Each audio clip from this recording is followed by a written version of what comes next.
nós temos aí o fenômeno do faiscamento. Então esse aí é um problema que surge, né? Então a gente tem que criar maneiras de estar resolvendo ou diminuir aí esse fenômeno conforme a gente observa aí, tá?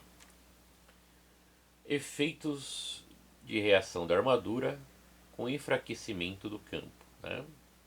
Olha só que interessante.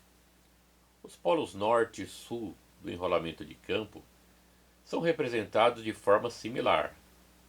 A forma como as correntes entram e saem dos enrolamentos gera formas de ondas de densidade de campo magnéticos diferentes que, quando superpostas, que é o caso aqui, né, resultam em uma forma de onda cujo valor máximo não está na mesma direção que o centro dos polos, como no caso da densidade de fluxo de enrolamento de campo, tá certo?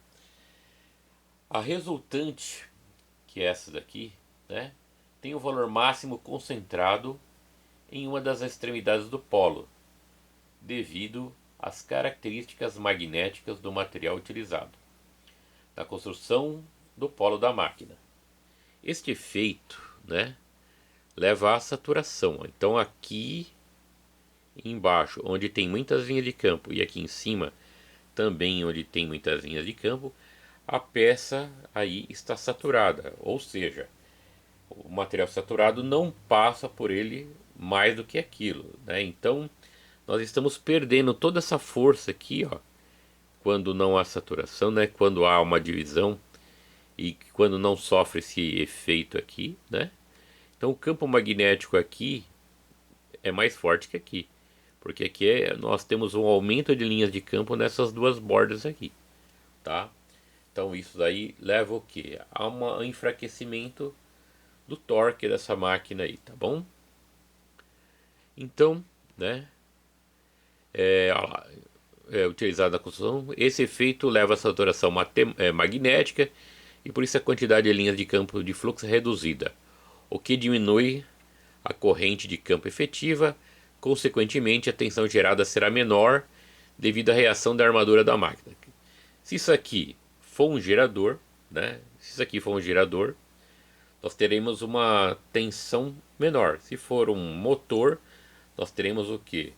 Uma força menor, tá certo? Então, essa máquina de corrente contínua, tanto para gerador quanto para motor, ela acaba tendo essa característica aí, conforme a gente está observando, tá certo?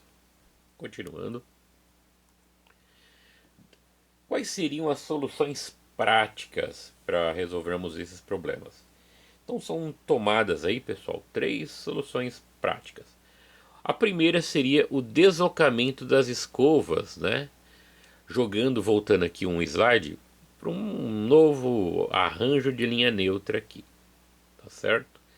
Então nós teríamos que mudar aí o posicionamento das escovas. É uma solução colocada aí, né? Outra solução seria o enrolamento de interpolos, né? Que a gente já viu ali nos motores industriais, os interpolos e também os enrolamentos de compensação. Então aí na sequência, o que vai ocorrer? Nós vamos observar principalmente, né, as possíveis soluções para esse problema aí, né? Então vamos começar a estudar cada um separadamente. Então vamos lá. Deslocamento das escovas. Bem, essa é uma abordagem um pouco prática, né?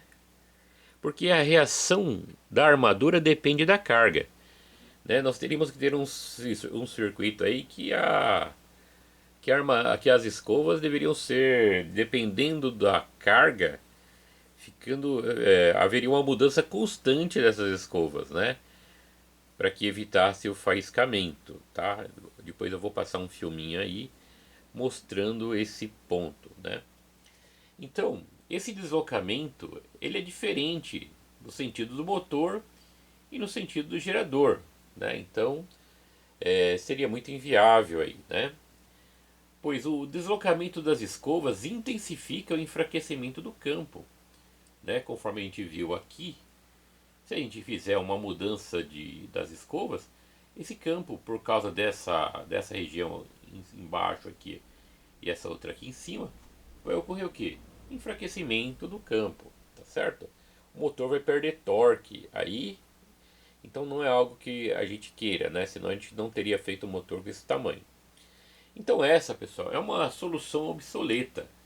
A gente vê a utilização dessa solução apenas para fins didáticos, quando o professor mostra lá um motor de corrente contínua onde é possível, né, fazer aí essa mudança de posição das escovas. Então, para nós não é interessante essa saída aí, tá?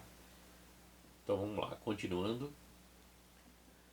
Olha só para dar uma reforçada em tudo que a gente falou, né? Quando ocorre o deslocamento das escovas e o enfraquecimento do campo. Mas como assim, né?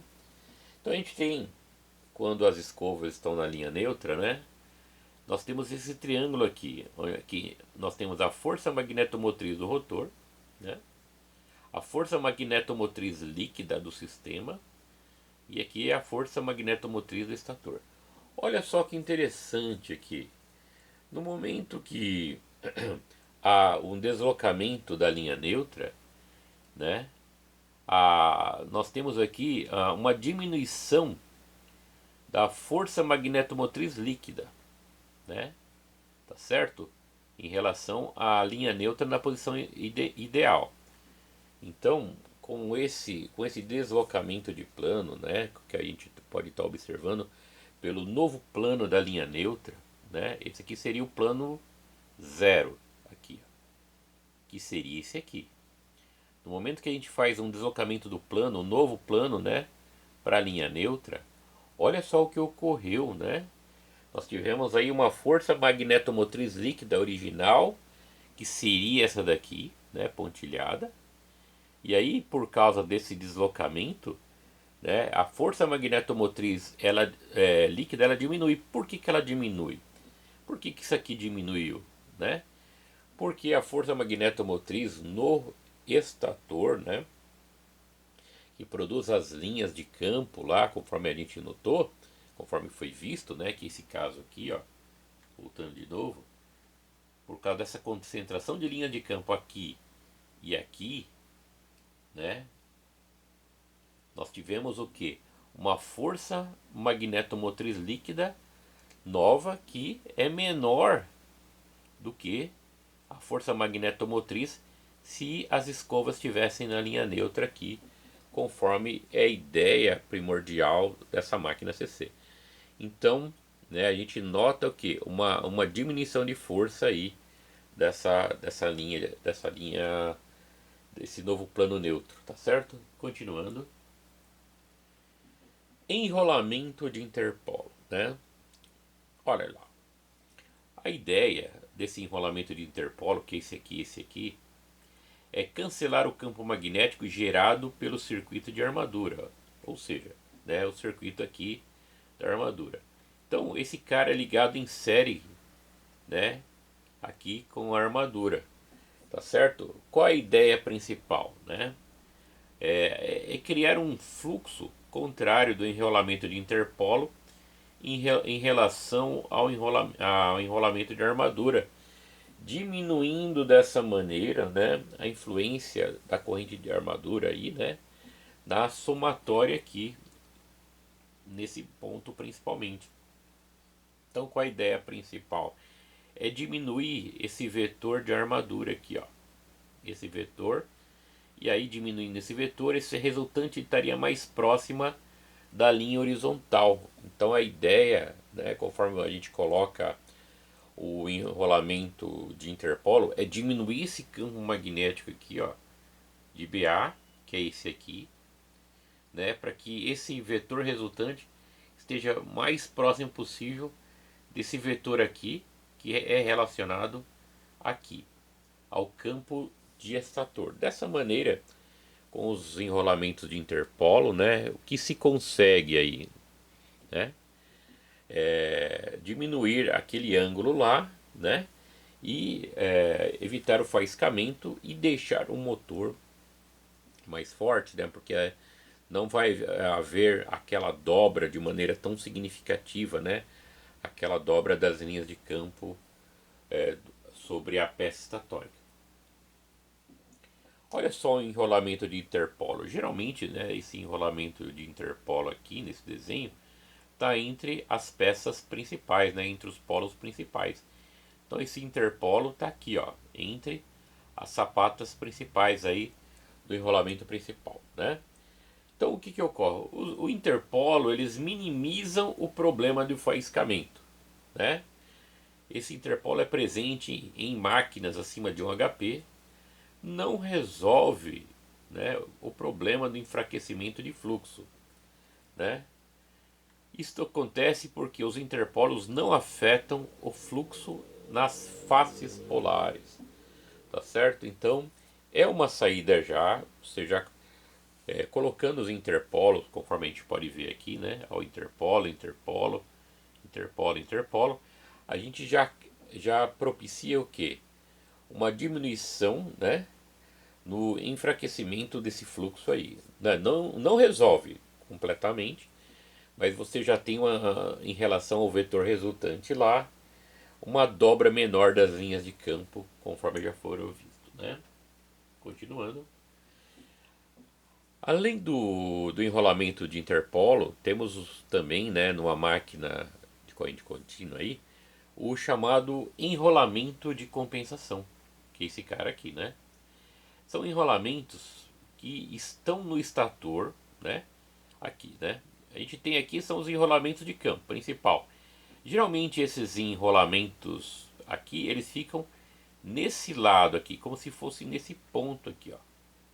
Tá certo?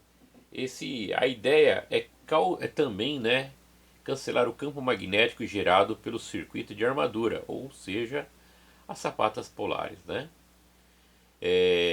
O enrolamento instalado nas sapatas polares é percorrido pela corrente de armadura. Então, o campo produzido pelos interpolos tenta diminuir o que? O campo produzido pela armadura, para novamente estar diminuindo aquele vetor resultante. Ah, professor, que vetor resultante? Esse aqui, ó. Esse vetor aqui, ó, o BA. Diminuindo esse BA, esse BT vai ficar mais próximo do B do estator. Então aí a gente vai ter uma diminuição de torção sobre a linha neutra aí do motor, tá? Aqui, ó. Aqui é a linha neutra, né? Aqui, o ideal seria nesse ponto, né? A linha neutra. Mas para isso aí nós deveríamos, né, estar criando os mecanismos. E os mecanismos são os enrolamentos de interpolo, né, e o enrolamento de compensação, tá? Então, para deixar bem frisado, né, o que pode estar ajudando aí na diminuição daquele fluxo, né, daquele BT resultante, são os enrolamentos de compensação que são colocados nessa peça polar, tá bom? E os enrolamentos de interpolo. A inserção desses dois tipos de enrolamento, eles tendem a diminuir o que? Aquele fluxo, esse tipo de fluxo aqui, né? Tendem a diminuir esse fluxo nessa quina das sapatas, né? E fazendo o que? Com que a região de linha neutra fique mais perpendicular possível aí, tá? Então dessa maneira, né, nós colocamos aí algumas soluções também para esse problema relacionado às reações da linha neutra. Ok, pessoal? Então terminamos aí a explicação desse interim, né? Depois eu forneço para os alunos aí os filminhos, né, que mostram aí o detalhamento lá no momento que você pode estar mudando a posição da escova. Tem um filme didático que mostra, né, uma possível solução, né, mudando a posição da escova. Mas aí, para processos industriais, isso aí não é interessante. Então, Muito obrigado por estarem assistindo. Até a próxima aula.